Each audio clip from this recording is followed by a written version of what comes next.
You have bombers that could have. I was at an Indianapolis Speedway a couple of years ago on a Memorial Day before a race. And I was down in the pits. We were singing the national anthem. And just before or just after the anthem, my body shuddered. I looked up, and the whole crowd, you could feel a visceral reaction. A B-1 bomber came flying out of nowhere in the middle of the middle of the sky. The B-1 bomber appears, I don't know, 300 feet off the ground. It was the most phenomenal thing I'd ever seen in my life. You talk about a stealth bomber. We didn't hear it coming. We didn't hear it leaving. It appeared. Now, think of what B-1 bombers could do to the Pakistanis who might threaten us should they grab the nukes. Or think what a B-1 bomber could do right now to the Iranians who are threatening to wipe Israel off the map, or Europe or America, whatever they may be doing.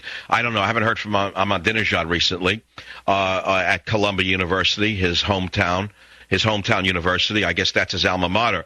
Ahmadinejad should wear a Columbia University sweatshirt since they love him so much there. Here's a man that organizes protests against women and homosexuals in Iran, and yet you hear nothing when he speaks. The left loves him. It's unbelievable to me, the hypocrisy. Now we hear they're killing homosexuals in Iraq. Did you hear about that? The people we liberated, the Shiites that were liberated by George Bush, the Shiites who were liberated, the good friends of the Iranians, are now hunting down and killing homosexuals primarily in Sadr City. This is what you liberated the Iraqis for? And Bush and Cheney lied. They did lie. Why do you think I was so vehemently against them all along? Because I knew they were liars. They said that the Iraq war would pay for itself. Have you seen one free barrel of oil coming out of the Iraq oil fields? No. In fact, they sold the rights to pump oil to China. So who funded the war? Why did they fund the war in Iraq? Why have we not demanded reparations from the Iraqis who are rolling in one of the largest fields of oil in the world? Why? And why are we in Afghanistan? Same thing all over again. You'll never find the answer in your newspaper. Look at the interlocking corporate directorships. You'll get the answer you want, which is that there is no answer. There's somebody who's the organ grinder. There's a few organ grinders. The rest of it, they're just monkeys on a string. I'll be back. Savage. Fresh and original every day. Live and real. On the air, online, on demand. Armstrong and Getty. Weekday morning 6 to 10. Talk 910 KNEW.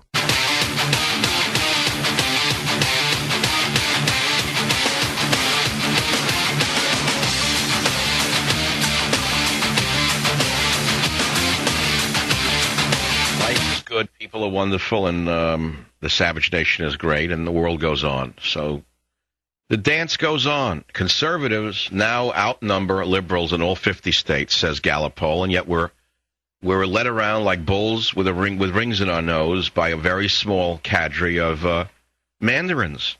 You say, well, what are mandarins? Why have I used the phrase mandarins? Because, again, I have to take you back to ancient China.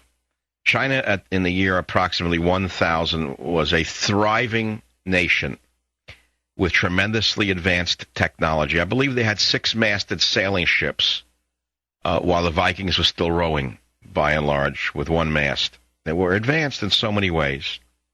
And then what happened was very strange in China. In a very short period of time, a bureaucracy arose of mandarins who, think of them as long fingernails, very effete, very effeminate, who kept themselves apart from the people, who despised the peasants who actually grew the food, and the workers who actually did anything, looked down upon them the same way, let's say, Charles Schumer looks down upon town hall protesters, looks down upon them the same way that this fraud turncoat, all-in spectator, has the nerve to say that the town hall protesters are not Americans. In other words, they look down on the real people. They spit on them from their perches.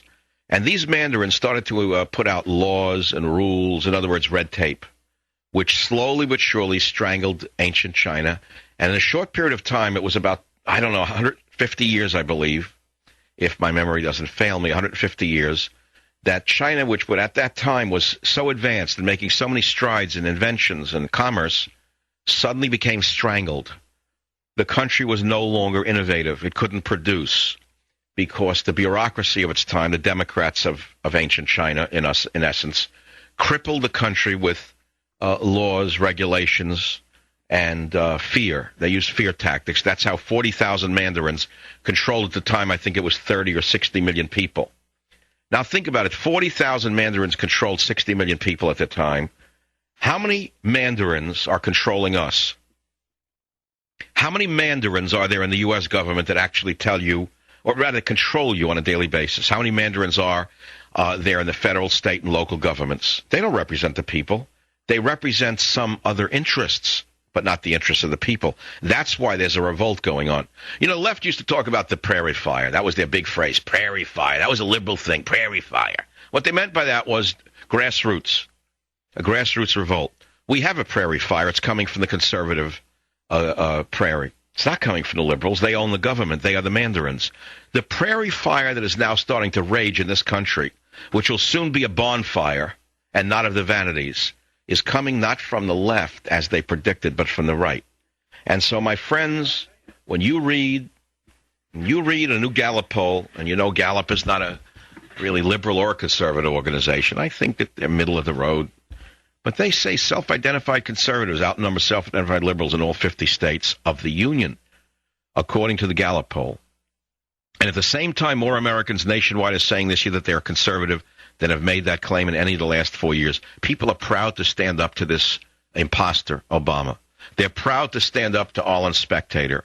They're proud to stand up to Howard Dean. They're proud to stand up to Barbara Boxer. They're proud finally to stand up and say no more to Dianne Feinstein. They're proud to stand up to the left-wing cabal of mandarins that have tried to hoodwink them. And you're only seeing the beginning of it. This prairie fire will become a bonfire very soon. Now, despite the Democrat Party's political strength, the Democrats have overplayed their hand. They have tried. First of all, they've showed their hand. That's number one. Then they tried to do too much too fast. That's number two. And number three, you have basically the entire administration being run by Rahm Emanuel, according to the news media right now. One man, Rahm Emanuel, they say that Obama is almost Zen-like in how he stands above the the controversies. Zen-like, they call him. But they said Rahm Emanuel is a pile driver. Well, let me tell you something. This is not Tel Aviv. America is not Tel Aviv. America is not Chicago. America is a large nation with a diverse population, and they're not a bunch of morons who can easily be bamboozled by anybody in the Obama administration. And you've seen the beginnings, but you haven't seen the end of it. The media has suppressed it. The unions have driven out fake Americans to come on the other side. In other words, the original Obama supporters are now going to town hall meetings. That was a reaction from Rahm Emanuel. He said, get the Acorn workers out there, get the unions out there, and make it look like they're average Americans. They're not average Americans. The real Americans were heard before the union goons and the Acorn goons went in there and started to fill up the halls. We know what's going on. But the media is, of course, muddying the waters by letting you think that now it's equal. It's not equal. It's not equal. And you're going to see a wholesale meltdown of the Democrat Party in the next election cycle. A meltdown of the Democrat Party. They're going to throw the bums out, as sure as I'm standing here.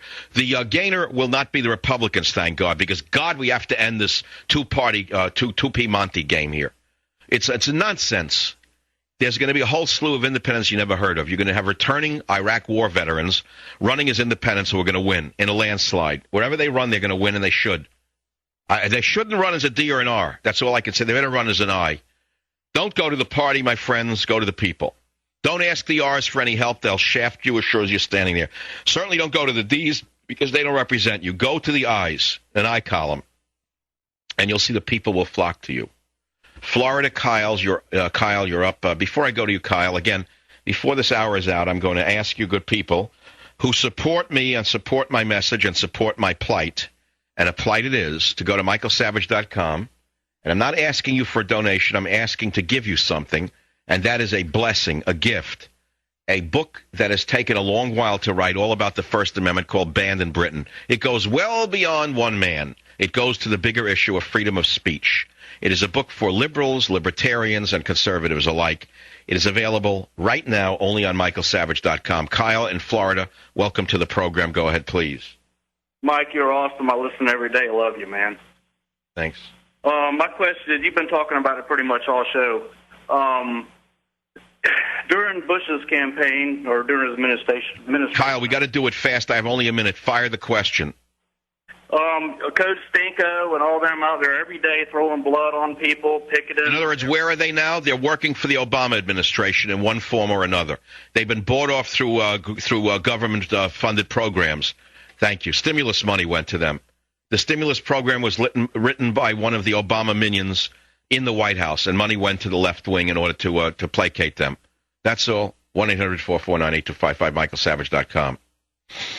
So, look, you can be for health care reform. In fact, I think we all want health care reform. But have you heard anyone talking about reforming it first by reining in the lawsuits? Let's start with the obvious. Okay, let's start with the number one issue, which is non-citizens getting gold-plated medical care. That should be a no-brainer. We should all agree, no, you're not a citizen, you don't get care unless you pay for it. That's I don't care whether you can afford it or not. Okay, in an emergency, you got to treat people. We're a humane nation. But you can't let people come across the border and get heart surgery, can you? Can you let them come across the border and get liver transplants for free? Can you let them come across the border when they're 9 months pregnant